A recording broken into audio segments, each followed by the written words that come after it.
श्री शिवाय नमस्तुभ्यम महाराज। साल 2026 में मकर संक्रांति किस दिन पड़ने वाली है? 14 जनवरी या 15 जनवरी को? यह प्रश्न सभी लोगों के मन में घूम रहा है।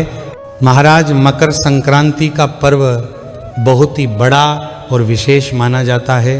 महाराज, जब सूर्य धनु राशि से निकालकर मकर राशि में प्रवेश करते हैं तो उसी दिन को मकर संक्रांति कहते हैं। महाराज, भारत देश में इसे अलग अलग जगह पर अलग अलग नामों से जाना जाता है। जैसे उत्तर भारत में इसे खिचड़ी, पंजाब में लोहड़ी, दक्षिण भारत में पोंगल के नाम से मनाया जाता है। महाराज, इस साल पूरे भारत देश में सभी लोगों के मन में यह कन्फ्यूजन बना हुआ है कि इस बार हमें मकर संक्रांति 14 जनवरी को मनानी है या 15 जनवरी को।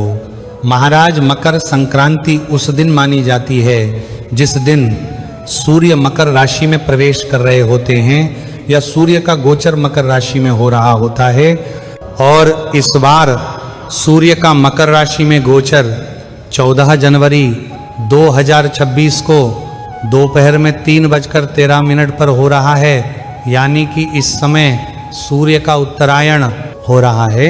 इस हिसाब से इस बार 14 जनवरी को ही मकर संक्रांति का पर्व मनाया जाएगा।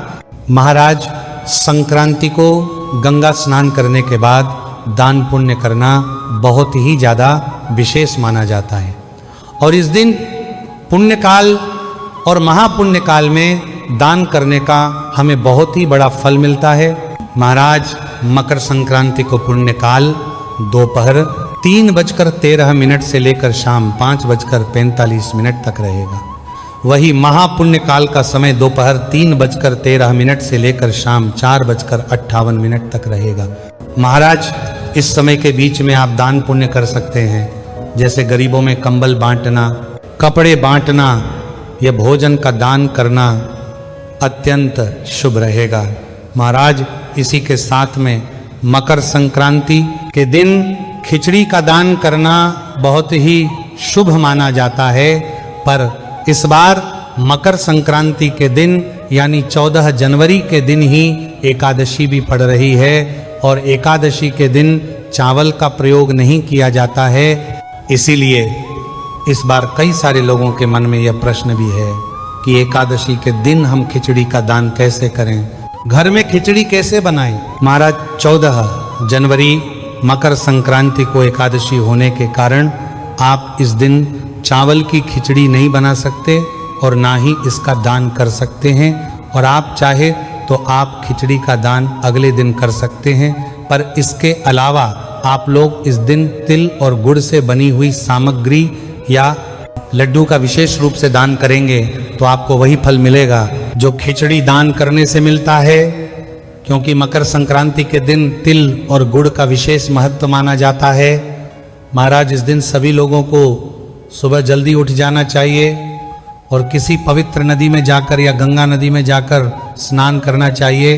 अगर आप कहीं बाहर स्नान करने के लिए नहीं जा सकते तो अपने घर में रहकर जिस जल से आप स्नान करें उसमें थोड़ा सा गंगा जल और काली तिल मिलाकर ही स्नान करें। और स्नान करते समय हर हर गंगे जरूर बोलें। महाराज, इसी के साथ में सूर्य देव को इस दिन काली तिल मिलाकर जल जरूर चढ़ाएं और अपने पितरों को भी जल जरूर दें। महाराज, मकर संक्रांति के दिन विशेष रूप से भगवान सूर्य नारायण को समर्पित है। इसलिए इस दिन उनसे जुड़ी हुई चीजों का दान करना अत्यंत शुभ माना जाता है। आप चाहे तो तांबे का लोटा या तांबे से बनी हुई वस्तु का दान कर सकते हैं।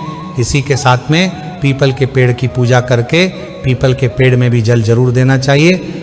महाराज, मकर संक्रांति के बाद से ही सारे रुके हुए शुभ काम भी शुरू हो जाते हैं। और मकर संक्रांति पर सभी लोगों के घरों में अलग अलग तरह के लड्डू बनते हैं, जिसमें से विशेष रूप से काली तिल और गुड़ के लड्डू घर में जरूर बनने चाहिए, जिनका भगवानों को भोग लगाकर आपको सेवन करना चाहिए।